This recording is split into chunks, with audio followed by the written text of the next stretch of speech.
This morning, in lieu of a choral arrangement, we're going to have the handbell choir offer up a couple of specials. If you've looked at your bulletin, you know what they are. And as they get ready, I thought it's time for a little history lesson, so you know a little bit more about the songs that we sing. Our first one is Holy, Holy, Holy. Reginald Heber was always trying to improve the music at the Anglican church that he served, even writing some of his own. And he wrote Holy, Holy, Holy, which would impress Alfred Lord Tennyson as the world's greatest hymn.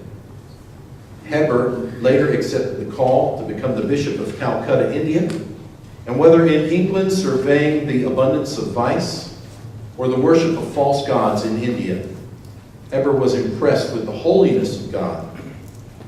The tune to which this hymn is sung, or in this case rung, is called Nicaea, named after the church council that met in 325 AD, which formulated the Nicene Creed, which we have recited together, and affirmed the doctrine of the Trinity.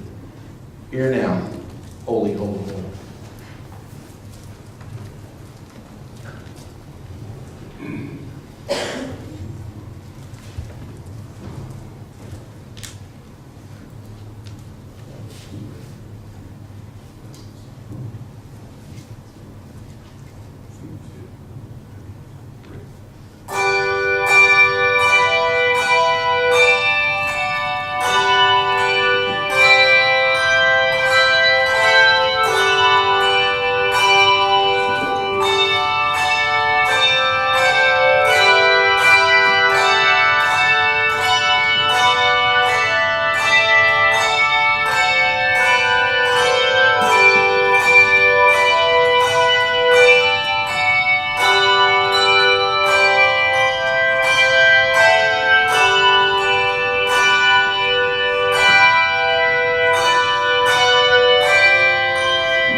Amen.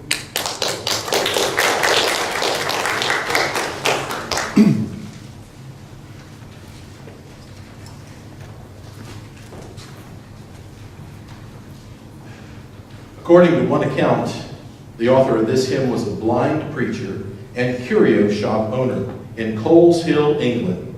He carved ornaments out of ivory and wood and sold them in his small store. And one day when a local minister stopped by the store, William Walford, the blind shop owner, mentioned that he had composed a poem in his head, and he asked the minister to please write it down for him. 3 years later, that minister visited the United States and gave the poem to a newspaper editor. Unfortunately, no one knows what happened to William Walford of Coles Hill, but the identity of the hymn writer is not as important as knowing a God who hears and answers prayer. In our hymns, prayer is frequently rhymed with care. This is appropriate for whenever we are aware of prayer. God cares about us and motivates us to prayer. Hear now the hymn, Sweet Hour of Prayer.